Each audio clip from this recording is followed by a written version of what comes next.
Welcome to 1020/7. ఈరోజు మనం news చూసుకుందాం. ప్రపంచమంతా యోగా సంబరం.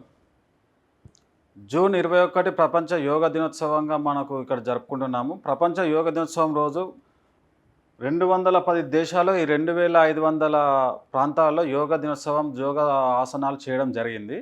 సో దాంట్లో మనం మెయిన్గా చూసుకున్నట్లయితే కోల్కత్తా రెడ్ రోడ్లో మాత్రం వేల మందితోటి ప్రధాని మోడీ గారు చాలా యోగా ఆసనాలు చేయడం జరిగింది.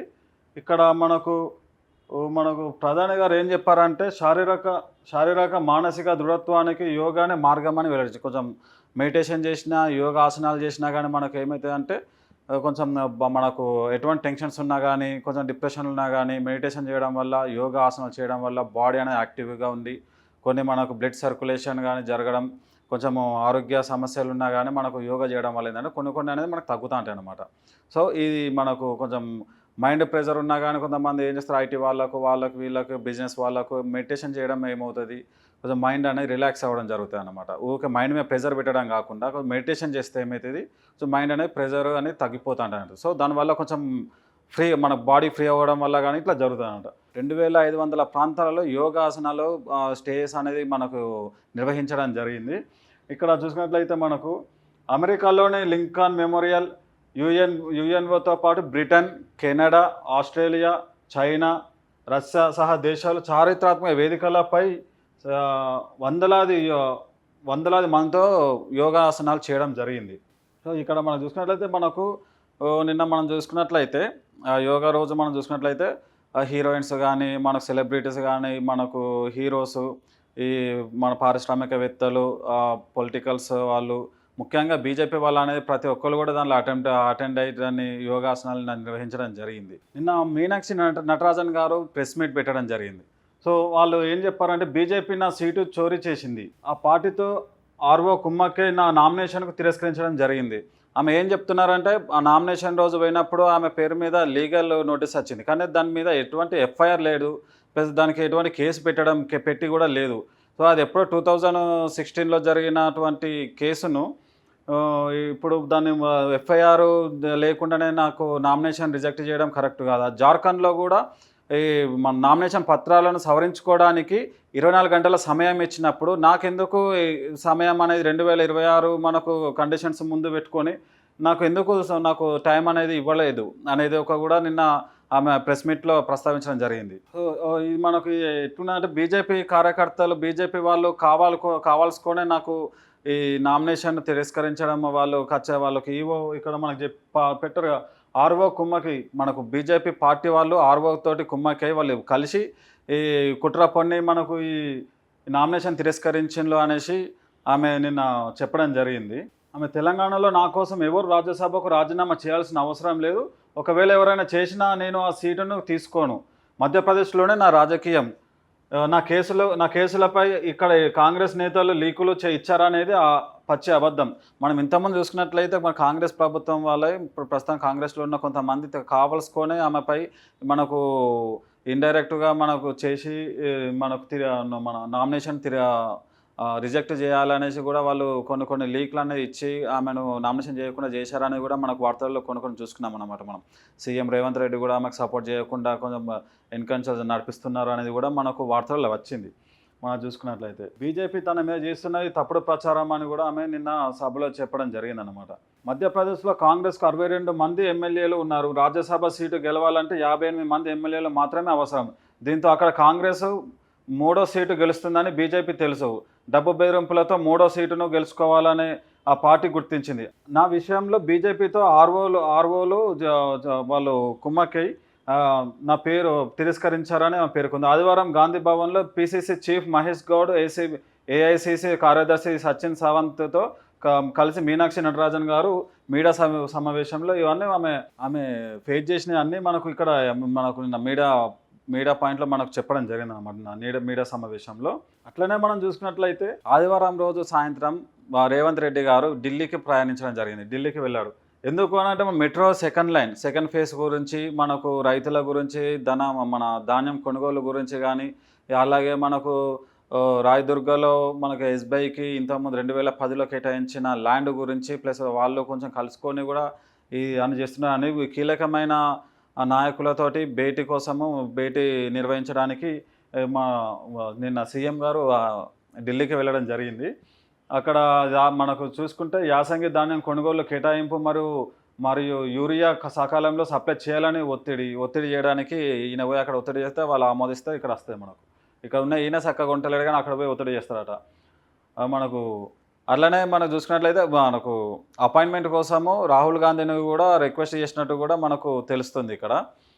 అట్లనే కిషన్ రెడ్డి కూడా మనకు రాష్ట్ర అభివృద్ధి కోసము ఎటువంటి ఆలోచనలు పెట్టుకోకుండా కిషన్ రెడ్డి గారికి కూడా మనకు ఈ సీఎం రేవంత్ రెడ్డి రావాలని కూడా కోరిండట. అట్లనే ఇంకో రాయదుర్గ ల్యాండ్ ఇష్యూలో ఎస్బీఐ తీరుపై పీఎం ఆర్థిక శాఖ మంత్రి ఆర్బీఐకి ఫిర్యాదు కూడా చేయడానికి కూడా వెళ్ళిండనేసి ఇక్కడ చెప్తున్నారు. ఈ ప్రధాన డిమాండ్లు ఏంటంటే వ్యవసాయ, ఫర్టిలైజర్, రైల్వే, పట్టణాభివృద్ధి శాఖల మంత్రులను కలవడానికి వెళ్ళారు. పర్యటన విజయవంతం కావడానికి కేంద్ర మంత్రులు అపాయింట్మెంట్లు ఇప్పించడంతో పాటు రాష్ట్ర ప్రయోజనాల కోసం కలిసి రావాలని ఇప్పటికే కేంద్ర మంత్రి కిషన్ రెడ్డి సీఎం రేవంత్ రెడ్డి కోరారు. అలాగే వివాదాస్పదమైన రాయదుర్గం ల్యాండ్ ఇష్యూలో స్టేట్ బ్యాంక్ ఆఫ్ ఇండియా వ్యవహరిస్తున్న తీరుపై కూడా ఆర్థిక శాఖ మంత్రి ఫిర్యాదు చేసేందుకు సిద్ధమవడంతో ఈసారి ఢిల్లీ పర్యటన రాజకీయంగా పరిపాలనా పరంగా అత్యంత ప్రాధాన్యతగా సంతరించుకున్నది. అంటే మంచి ఒక పకడ్బందీగానే అన్ని క్రియేట్ చేసుకొని అన్ని మంచి ఫైళ్ళని పట్టుకొని మనకు ఇక్కడ సీఎం రేవంత్ రెడ్డి ఈ ఢిల్లీకి ప్రయాణించిండని ఇక్కడ పకడ్బందీగా చెప్తున్నారు అన్నమాట. ఇక్కడ ఇక మరొక న్యూస్ చూసుకున్నట్లయితే ఎలుకల మందు తినిపించి 2 పిల్లలను చంపిన తల్లి. దానికి ఎందుకు కారణం చూసుకుందాం. అదే మందు తిని తాను ఆత్మహత్య యత్నం, అత్తారింటికి మకం మార్చాలన్న విషయంలో భర్తతో గొడవ, పిల్లలను చంపి తాను చనిపోవాలని ఈ క్షణికావేశంలో నిర్ణయం. ఖమ్మం జిల్లాలో ఘోరం. ఎందుకు అత్తగారింటి ఉంటేమైతే మీరు ఇద్దరు అండర్స్టాండింగ్గా ఉండి ఇదిగా ఇట్లా సిచ్యువేషన్ గొడవలు ఉన్నప్పుడు చెప్పుకొని వాళ్ళ మాకు కూర్చొని మాట్లాడుకుంటే అత్తమామలతోటి అయిపోయేదానికి 2 పిల్లల్ని చంపినావు, నీకేమవుతుంది దానిలో? 2 పిల్లలు మీరు ఇద్దరు కాలే, మీ కష్టపడి కన్నోళ్ళే కదా. ఇప్పుడు వాళ్ళ మంచి భవిష్యత్తు అంత ఎత్తున్నారు, వేదిక అని తనిసుకో అంత మంచిగా ఉన్నారు. ఇప్పుడు స్కూల్ స్టార్ట్ అయినాయి వాళ్ళకు. ఇప్పుడు వాళ్ళ పిల్లల్ని చంపినావు, నువ్వు రావలేదు, ఇప్పుడు జీవితాంతం ఈ నింద అనేది మోయాల్సి ఉంటుంది కదా. మీరు అండర్స్టాండింగ్ భర్త అడిగినంత మాత్రాన మరి కలిసి ఉన్నాం లేకుండా సపరేట్ ఉన్నాం, కాకపోతే వాళ్ళని ఇక్కడికి వచ్చి ఉండమాను ఏదో ఒకటి మాట్లాడుకొని ఏదో ఒకటి సాల్వ్ చేసుకోవచ్చు కదా. దానికి పిల్లల్ని చంపి నువ్వు చచ్చుడు ఎందుకు ఇదంతా అసంటప్పుడు పిల్లలు ఎందుకు చేసుకోవాలమ్మా? నాకు అర్థం కాదు. ఇవాళ రేపు చాలా ఎప్పుడు చూసినా ప్రతిరోజు ఎక్కడో ఒక్కడ ఖచ్చితంగా జరుగుతూనే ఉన్నది. అత్తమామల గురించి, మొగుని గురించి అక్రమ సంబంధాలు పెట్టుకొని ఇవన్నీ అయితేనే ఉన్నాయన్నమాట.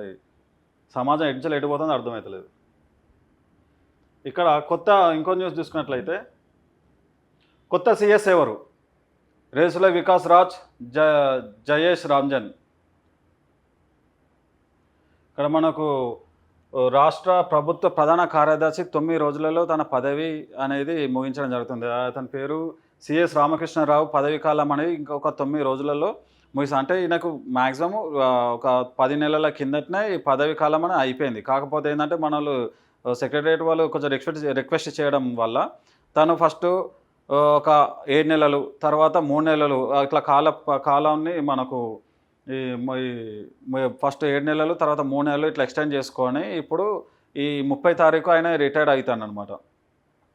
సో దానికి ఇప్పుడు 2 రేసులో ఉన్నారు అనమాట. దానికి వికాస్ రాజ్ అండ్ జయేష్ రంజన్ వీరిద్దరు కూడా మనకు ఈ సెక్రటరియట్ వాళ్ళు ఎవరికి ఇవ్వాలనేది వాళ్ళు చర్చించడం జరుగుతుంది.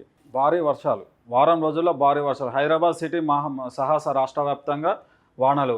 ఎల్లో అలర్ట్ జారీ చేసిన ఐఎండీ. 50 కిలోమీటర్ల వేగంతో ఈదురుగాలు వచ్చే అవకాశం. హైదరాబాద్ సిటీ అన్నప్పుడు మన హైదరాబాద్లో ఉన్నటువంటి మనకు అధికారులు కానీ ఈ రాజకీయ నాయకులు కానీ ప్రస్తుతం ఎక్కడెక్కడ మనకు లోతట్టు ప్రాంతాలలో నీరు ఎక్కువ చేరుతుంది, నీరు ఎక్కువ ఎక్కడ ఇబ్బందులుగా ప్రజలకు ఎటువంటి ఇబ్బందులు కలుగుతున్నాయి, కొన్ని బ్రిడ్జెస్, కొన్ని డ్రైనేజ్ వల్ల కూడా మనకు చాలా మనం చూసుకున్నాం. మొన్న ఒకసారి పడ్డ ఒక 2 గంటలు ఏకదాడే కొడితేనే కొన్ని ప్రాంతాలు మునిగి బండ్లు, కార్లు అన్నీ కొట్టుకోదు. అసలు ప్రాంతాలలో వాటర్ ఫ్లోటింగ్ ఎట్లా చేయాలి, అసలు నిల్వ కాకుండా ఎట్లుండాలి అనేది కూడా వాటి గురించి ప్లాన్ చేసుకొని అధికారులతో ప్లాన్ చేసుకొని రాజకీయ నాయకులు కూడా కొంచెం వాటికి మంచి చర్యలు తీసుకోవాల్సిందిగా మనము కోరుతున్నమాట. అంతకుమించి మన ప్రజలు ఏం కోరుతారు? కేంద్రంతో ఉపాధి కొరకు సిద్ధం. విబిఐ రామ్జీ చట్టం 2025పై కేబినెట్ సబ్ కమిటీ కీలక నిర్ణయం.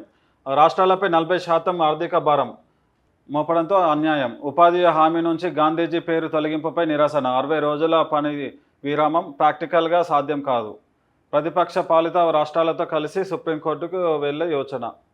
ఏం చేసినా ఏమున్నది, వాళ్ళ బాధ వాళ్ళు, వీళ్ళ బాధ వీళ్ళు అనుభవిస్తూనే ఉన్నారు. అక్కడ ఎవరు పట్టించుకుంటారు? ముంగడికి చెప్పినంత మాత్రం అధికారులు ఆ కంచెలు అడిగి చెప్తారా? అది చెప్పినా సరే అని పక్కకు పెడతారు. అంతేమీ చేసేది ఉన్నది. లంకతో వన్డే సిరీస్ విజేత ఇండియా ఏ టీము నిన్న జరిగినటువంటి ఫైనల్ మ్యాచ్లో ఘన విజయం 66 పరుగుల తేడాతో మనకు విజయం సాధించింది. దాంట్లో అద్భుతంగా ప్రదర్శించిన వైభవ్ సూర్యవంశీ 11 బంతుల్లోనే హాఫ్ సెంచరీ. ఇంతవరకు అయితే ఇండియా ఏ టీంలో ఎవరు కూడా అసలు రికార్డు ఎవరు సృష్టించలేదు. నేను ఆయన రికార్డు బద్దలు కొట్టిండు వైభవ్ సూర్యవంశీ. 11 బంతుల్లో 50 పరుగులు చిల్లర చేసి హాఫ్ సెంచరీ చేసిండు. అట్లనే 29 బాల్స్లో 94 పరుగులు చేసిండు. అంటే ఇంకొక 6 రన్లతో సెంచరీ మిస్ అయింది పాపం. ఎప్పుడైనా మనకు ఐపీఎల్ చూసుకున్నా కూడా ఆయన సెంచరీ 94 96 రన్లతోటి ఒక 5-6 రన్లతో సెంచరీ అనేది మిస్ అయ్యడం జరుగుతుంది అనమాట. పగడ్బందీగా నీట్ ఎగ్జామ్ ఎంత పగడ్బందీ చేస్తే ఏమున్నది? నిన్న మనకు చూసుకున్నట్లయితే నాగర్ కర్నూలు అనుకుంటా, ఆ అబ్బాయి నాగర్ కర్నూలు పిల్లగాడు జెడ్పిహెచ్ఎస్ స్కూల్లో మధ్యాహ్నం 2 గంటలకు ఎగ్జామ్ అయితే పొద్దున్నే వచ్చి 7 గంటలకే వచ్చి ఆ ఫోన్ అనేది వెంటిలేషన్లో పెట్టి దానిలోకించి తీసి వెస్టర్న్ బాక్స్ ఉంటుంది కదా, సో దాంట్లో కవర్లో పెట్టి జిప్ కవర్లో పెట్టేసి దాంట్లో పెట్టిండు. 2 గంటలకు ఎగ్జామ్ స్టార్ట్ అయినాక నాకు కడుపున వస్తుందని ఇన్విజిలేటర్ పర్మిషన్ తీసుకొని ఆ క్వశ్చన్స్ చూసుకొని ఇన్విజిలేటర్ పర్మిషన్ తీసుకొని నాకు కడుపున వస్తుంది వాష్రూమ్ పోయేస్తాను పోయి ఇక ఎంతసేపటి కూడా రాకపోతే ఏమైంది, అసలు ఇన్విజిలేటర్ పోయిండు. అసలు ఎందుకు ఇంతసేపు అవుతుంది రావట్లేదు పోయేసరికి ఆయనే మంచిగా ఆన్సర్లు చూసుకుంటూ కూర్చున్నాడు దాంట్లో. సో అధికారులకు మనకు పోలీస్ అధికారులకు ఇన్ఫర్మేషన్ ఇస్తే వాళ్ళు వచ్చి పట్టుకొని ఆయన మీద కేసు నమోదు చేసిండ్రు. సో అట్లనే నిన్న చూసినట్లయితే జగిత్యాలలో పాపం 3 నిమిషాలు లేటుగా వచ్చిందని అమ్మాయిని అలౌ చేయలేదు. పాపం వాళ్ళ అమ్మ సెక్యూరిటీ కాలు మొక్కినా కానీ అలౌ చేయకుండా పాపం వాళ్ళు తిరిగి వెళ్ళిపోయిండ్రు. దానిలో నిన్న 138 సీసీ కెమెరాలు 51,000 జామర్లతో నిఘా పెట్టిండ్రు. దేశవ్యాప్తంగా 551 నగరాల్లో 5,440 కేంద్రాలు, విదేశాల్లో కూడా 14 సెంటర్లలో నిర్వహించారన్నమాట. మన రాష్ట్రంలో అయితే 7,972 మంది, దేశవ్యాప్తంగా 2,79,000 మంది గైహాజరు, అసలు అటెంప్టే కాలేదట. తెలంగాణలో గతంలో పోలిస్తే 8.55% తగ్గిన హాజరు. ఫిజిక్స్ వెరీ టఫ్, బయాలజీ కొంచెం ఈజీ. పలు చోట్ల నిమిషాల వ్యవధిలోనే పరీక్షకు దూరమైనట్లు స్టూడెంట్లు వెల్లడించారు. షేర్ చేయండి, లైక్ చేయండి, సబ్స్క్రైబ్ చేయండి. మరిన్ని వీడియోల కోసం బెల్ సింబల్ పై క్లిక్ చేయండి.